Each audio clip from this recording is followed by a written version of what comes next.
Last class में हमने integers के बारे में पढ़ा था, उसका इंट्रोडक्शन हमने किया था। इंट्रोडक्शन में हमने इंटीजर की डेफिनेशन, इंटीजर क्या होते हैं, फिर उस इंटीजर में मैंने आपको बताए थे इंटीजर जो होते हैं वो 2 टाइप के होते हैं, पॉजिटिव इंटीजर, नेगेटिव इंटीजर, उनके बारे में बताया था। फिर उसका नंबर लाइन। अब आज जो अपन कर रहे हैं वो इंटीजर्स के बारे में क्या रहेगा, कंपैरिजन, कि कौन सा इंटीजर छोटा होता है, कौन सा इंटीजर बड़ा होता है, स्मॉलर ग्रेटर जो है उसके बारे में अपन करेंगे। इसमें आपके जैसे असेंडिंग ऑर्डर, डिसेंडिंग ऑर्डर, यानी वहाँ तक के क्वेश्चन हम डिस्कस करेंगे। ठीक है, तो स्टार्ट करते देखो इंटीजर्स के बारे में। अब इसके लिए आपको इंटीजर्स का जो नंबर लाइन है, एक लाइन बनाऊंगा जिसमें सारे इंटीजर आएंगे।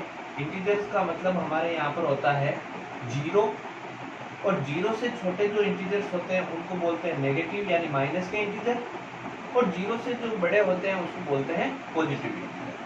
अब काउंटिंग जो होती है, यानी इस नंबर लाइन पे जो नंबर अरेंज होते हैं वो इस प्रकार होते हैं, जीरो, इधर आपका पॉजिटिव 1 2 3, और इस प्रकार काउंटिंग, और ये जो साइन होता है ये इन्फिनिटिव का होता है, यानी जीरो के राइट साइड में पॉजिटिव इंटीजर 1 से आगे ऐसे बढ़ते रहते हैं, और जीरो से नीचे की तरफ आने पर काउंटिंग जो चलती है वो माइनस में चलती है, -1 -2 -3, और ये आपका माइनस का इन्फिनिटिव। इस नंबर लाइन का क्या सिस्टम होता है, यहाँ पर मैंने जो इंटीजर्स है उन इंटीजर्स को असेंडिंग ऑर्डर में अरेंज किया, यानी ये जो नंबर लाइन होती है वो असेंडिंग ऑर्डर में होती है। इसका मतलब ये नंबर लाइन के अकॉर्डिंग अपन क्या जानेंगे कि ये नंबर लाइन जो है वो कैसे है, स्मॉलर टू लार्जर, यानी इस प्रकार ये बढ़ रहा है। तो इसके अकॉर्डिंग अपन क्या इसका डिस्कस कर सकते हैं, क्या इसका डिस्कस निकाल सकते हैं कि जो नेगेटिव इंटीजर्स होते हैं इस नंबर लाइन में बहुत पहले आता है, या कह सकते हैं लेफ्ट साइड में आता है, इसलिए ये सबसे छोटे होते हैं। यानी अपन ऐसे कह सकते हैं कि जो नेगेटिव इंटीजर होते हैं यानी -i, वो छोटे होते हैं किससे, जीरो से, और जीरो से जो बड़े होते हैं वो होते हैं पॉजिटिव इंटीजर। यानी ये इनका एक ऑर्डर होता है कि जो नेगेटिव इंटीजर होते हैं वो इंटीजर में सबसे छोटे होते हैं, फिर बारी आती है जीरो की, और सबसे बड़े होते हैं पॉजिटिव इंटीजर। अब इसको एक एग्जांपल से करेंगे अपन, जैसे ये ए बी सी डी और ई, ये जैसे मान लीजिए 5 आदमी हैं और इनके पास में जो अमाउंट है या इनका जो बैलेंस है वो ऐसे है कि इसके पास में जैसे 50 रुपीज़ है, इसके आगे मैंने कोई साइन नहीं लगाया, मतलब प्लस का साइन है, और जब भी प्लस होता है मतलब वो रुपए उसके खुद के होते हैं। बी, इसके पास में -90 रुपीज़ है, तो इसके आगे माइनस का मतलब क्या है कि इसके पास में जो रुपए है वो एक भी रुपया नहीं है, उल्टा 90 रुपीज़ इसके ऊपर उधार है। माइनस का मतलब होता है उधार। और ये जो सी है इसके पास में कितने रुपए है, 0 रुपये, और ये जो डी है इसके ऊपर 150 रुपीज़ जो है वो उधार है, और ई जो है इसके पास में 100 रुपीज़ है। अब अगर बात कर लिया जाए इनमें सबसे कम रुपए किसके पास में, या कह सकते हैं कि सबसे बुरी हालत इनमें किसकी है, तो देखो इसके पास खुद के 50 रुपीज़ है, इसके ऊपर 90 रुपीज़ उधार है, इसके पास ना तो अपने पास कुछ है ना ही कोई इससे उधार मांगता है, जीरो का मतलब कुछ नहीं होता, इसके ऊपर 150 रुपीज़ उधार है, माइनस का मतलब उधार होता है, और 100 रुपीज़ ई के पास में है। तो अगर अपन इन नंबर्स को अरेंज करें, अगर अपन इसमें असेंडिंग ऑर्डर में, असेंडिंग ऑर्डर का मतलब क्या होता है, स्मॉलर टू लार्जर, तो इसके अकॉर्डिंग इनमें सबसे छोटा जो नंबर होगा, आपके माइंड में नंबर लाइन भी चलनी चाहिए, माइनस का जो बड़ा नंबर जो दिखता है वो रियल में नंबर लाइन में पहले आएगा, तो फिर इसका मतलब इसमें जो सबसे छोटा नंबर, या अपने समझने के हिसाब से ही अगर अपन करें कि इसमें जो सबसे बुरी हालत है वो इस डी की है। देखो ये दोनों ही नंबर उधार में है, लेकिन इसको तो 90 रुपीज़ ही देने हैं और इसको 150 देना है, यानी इसको ज़्यादा रुपए अपने उधार वाले देने पड़ेंगे, यानी ये इनमें सबसे बुरी हालत या सबसे जो कह सकते हैं कम पैसे वाला जो है वो इसमें ये रहेगा डी। तो इसका मतलब -150 पहले आएगा, फिर माइनस का जो सेकंड नंबर है -90 उसकी बारी। देखो जिनके ऊपर उधार होता है ज़्यादा टेंशन उनको होती है। ठीक है, अब बात करते हैं जीरो की। जीरो वाला आदमी जो होता है ना तो उसके ऊपर कोई उधार है ना उसके पास में कुछ पैसा है, तो फिर उसका नंबर आएगा, यानी जीरो आता है बीच में, जीरो के बाद में प्लस वाले नंबर, प्लस वाले नंबर यहाँ पे दो है, 50 भी है और 100 भी है। इनमें छोटा नंबर कौन है? 50, तो 50 आ जाएगा। और फिर लास्ट में सबसे बड़ा नंबर 100। तो इसके अकॉर्डिंग अगर अपन इनका नाम अरेंज करें तो डी सबसे पहले, फिर आपके बी, फिर आपके सी, और फिर ए, और सबसे ज्यादा पैसे वाला है इसमें बी। तो ये आपको ऑर्डर ध्यान रखना है इसका। अब अपन बात करें माइनस, इससे आप क्या समझेंगे? माइनस के भी नंबर अगर अपना कंपैरिजन करें कि माइनस माइनस वालों के बीच में कंपेयर करना है, तो माइनस में जो रियल में बड़ा दिखता है वो रियल में छोटा होता है, क्योंकि उधार तो जितना जिसके ऊपर होता है उसका वैल्यू उतना ही कम होता है, यानी उसको टेंशन उतनी ही ज्यादा होती है। तो इसका ये नॉर्मल मैंने नंबर लाइन का आपको बता दिया। इस नंबर लाइन के अकॉर्डिंग आप कौन सा इंटीजर छोटा होगा कौन सा बड़ा होगा आसानी से पता लगा सकते हैं। अब नेक्स्ट अपन जो पढ़ेंगे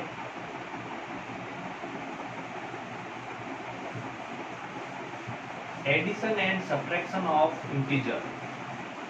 आपको मैंने कंपैरिजन, अब इसमें कंपैरिजन में आप ये जो ग्रेटर और लार्जर साइन वाले हैं वो इजीली आप कर सकते हैं। जब एक्सरसाइज में क्वेश्चन आएगा तो हम उसमें और इसकी प्रैक्टिस कर लेंगे। अब नेक्स्ट टॉपिक जो इसका है वो रहेगा addition and subtraction of integers. Integers का एडिशन और सब्ट्रैक्शन, इंटीजर्स का एडिशन एंड सब्ट्रैक्शन। इंटीजर्स का एडिशन और सब्ट्रैक्शन का जो क्वेश्चन आएगा उसमें एक छोटा सा कॉन्सेप्ट आपके रहेगा, वो कॉन्सेप्ट रहेगा डबल साइन कॉन्सेप्ट, या कह सकते हैं double sign concept. Double sign concept क्या रहेगा? आपको क्वेश्चन के अंदर लगातार दो साइन देखने को मिलेंगे, वो दोनों साइन प्लस या माइनस में से कुछ भी हो सकता है। अगर वो दो लगातार साइन सेम हुए, अगर वो लगातार जो साइन है वो कैसे हुए? सेम हुए, यानी दो लगातार आपको सेम साइन मिलते हैं, दोनों प्लस या दोनों माइनस, तो उसकी जगह पर आपको रिमूव करके क्या लगाना है? एक ही साइन लगाना है और वो साइन रहेगा प्लस का।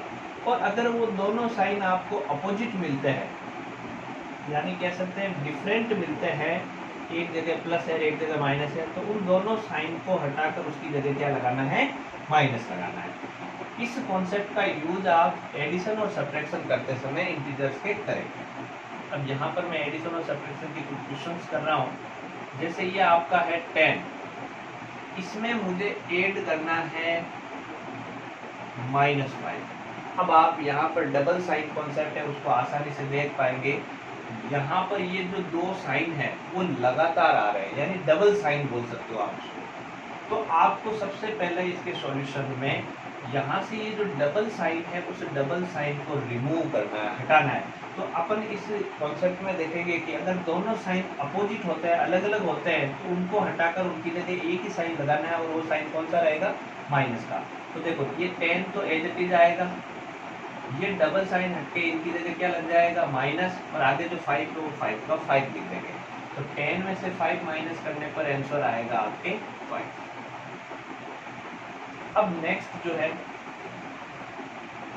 सेकेंड टाइप का, इसमें 5 प्लस माइनस है वही same concept, double sign remove करेंगे तो 5 तो as it is, double sign plus minus तो ये होगा माइनस। अब आपके दिमाग में आएगा कि सर ऊपर तो 10 में से 5 हमने माइनस कर लिया क्योंकि 10 बड़ा नंबर था, अब 5 में से 10 कैसे माइनस करें? जब भी कभी ऐसी दिक्कत आए कि जेब में आपके 5 रुपए है, 5 रुपीज़ है, और आपको सामान खरीदना हो 10 रुपीज़ का, तो आप उस दुकानदार को क्या बोलेंगे कि भाई साहब ये 5 रुपये तो आप हमसे ले लीजिए और बाकी के जो 5 रुपीज़ है वो हम आपको बाद में देंगे, यानी वो आप 5 रुपीज़ आपके ऊपर क्या रहेगा? उधार रहेगा। जब भी आपको इस प्रकार छोटे बड़े नंबर देखने को मिलेंगे तो आप हमेशा ये ध्यान रखें, आपको करना तो माइनस ही इसमें, बड़े में से छोटे को। बड़ा अपन बात कर रहे हैं कि बड़ा इसमें कौन सा नंबर है? 5 और 10 में से, तो 10 बड़ा है, तो आप माइनस तो 10 में से ही करेंगे, तो 10 में से 5 करने पर 5 ही आएगा, लेकिन वो 5 के आगे कौन सा चिन्ह होगा? प्लस का होगा या माइनस का? वो डिपेंड करता है कि ये जो बड़ा नंबर है इस बड़े नंबर के जस्ट आगे कौन सा चिन्ह लगा हुआ है। अगर बड़े नंबर के आगे माइनस का चिन्ह है तो आपका जो आंसर आया वो माइनस का होगा, और अगर बड़ा नंबर जो है, जैसे ये बड़ा नंबर 10 है, इसके आगे कोई चिन्ह नहीं, मतलब ये प्लस का नंबर है, तो जो बड़ा नंबर का चिन्ह होता है वही आपको आंसर में रखना है। थर्ड देखिए,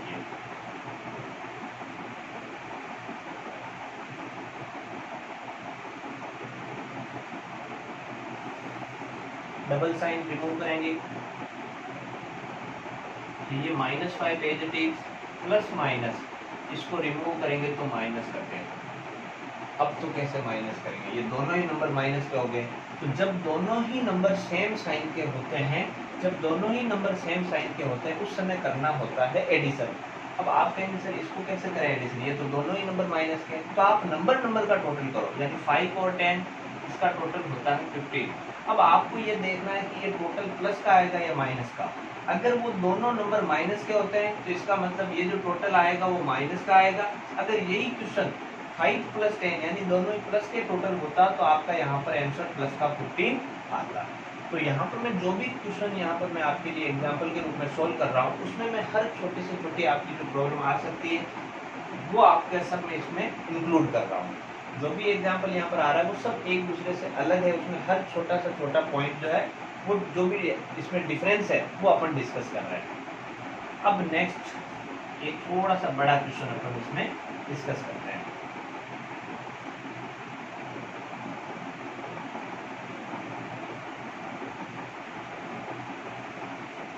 सबसे पहला काम इसमें आपको जो है डबल साइन वो रिमूव करना है, बाकी का प्रोसेस बाद में। तो 10 का तो 10, यहाँ डबल साइन आ रहा है तो प्लस माइनस माइनस, यहाँ डबल साइन आ रहा है तो प्लस माइनस माइनस। अभी सबसे पहले आप जब भी इस प्रकार आए क्वेश्चन तो आप सबसे पहले फर्स्ट 2 टर्म को सॉल्व करें। तो ये वाली कंडीशन देखो इस क्वेश्चन में भी है, 5 में से 10 कैसे माइनस किया था, तो अब आपको 10 में से 20 माइनस करना है। तो जब भी किसी छोटे में से बड़े नंबर को माइनस करना होता है तो पहले आप नंबर का नंबर से माइनस करो, यानी बड़ा नंबर 20 है और ये 10 है, तो 20 में से 10 माइनस करेंगे आएगा 10। लेकिन ये 10 प्लस का होगा या माइनस का, वो यहाँ पर डिपेंड करेगा कि ये जो बड़ा नंबर है उसके आगे चिन्ह किसका लगा हुआ है। तो ये 20 के आगे माइनस का साइन लगा हुआ है, इसलिए यहाँ का आंसर -10 होगा। अब इसके बाद में जो पीछे बचा है आपके माइनस का 50, उसको लिख दीजिए, यानी यहाँ पर जो नंबर था उसको एज इट इज लिख दिया। अब इसका आंसर कैसे निकालेंगे, यहाँ पर दोनों जगह सेम साइन है, जब दोनों जगह सेम साइन होता है तो उन दोनों जगहों का टोटल करना होता है, यानी माइनस का 10 और माइनस का 50 इनका टोटल करेंगे तो 10 और 50 होता है 60। अब ये टोटल प्लस का होगा या माइनस का, तो आपको अभी मैंने ऊपर वाले क्वेश्चन में बताया अगर दोनों नंबर माइनस के हैं तो ये टोटल भी माइनस का आएगा, यानी इसका आंसर होगा आपके माइनस का 60। तो ये मैंने आपको जो इसमें बताया है आज की क्लास में, उसमें आपको मैंने कंपैरिजन बता दिया, और फिर ये जो एडिशन सब्ट्रैक्शन से रिलेटेड छोटी छोटी जो भी प्रॉब्लम आ सकती है वो सारी मैंने आपके कवर करी। अब आपको मैं कुछ यहाँ पर प्रैक्टिस क्वेश्चन दे रहा हूँ, उसमें आप ये जो मैंने कॉन्सेप्ट बताया इस कॉन्सेप्ट को आप अप्लाई करेंगे।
तो ये जो मैंने आपके सामने क्वेश्चन लिखे हैं ये प्रैक्टिस क्वेश्चन हैं, इनमें आप ये जो मैंने कॉन्सेप्ट यहाँ पर बताया है ये कॉन्सेप्ट आप इसमें अप्लाई करके इनको आप सॉल्व करें। अब जब नेक्स्ट हमारा जो क्लास होगा उस क्लास में हम जो हमारी एक्सरसाइज है उस एक्सरसाइज में जो भी वर्ड प्रॉब्लम के क्वेश्चन वगैरह जो भी है वो हम हमारी जो नेक्स्ट क्लास है उसमें डिस्कस करेंगे। Thank you.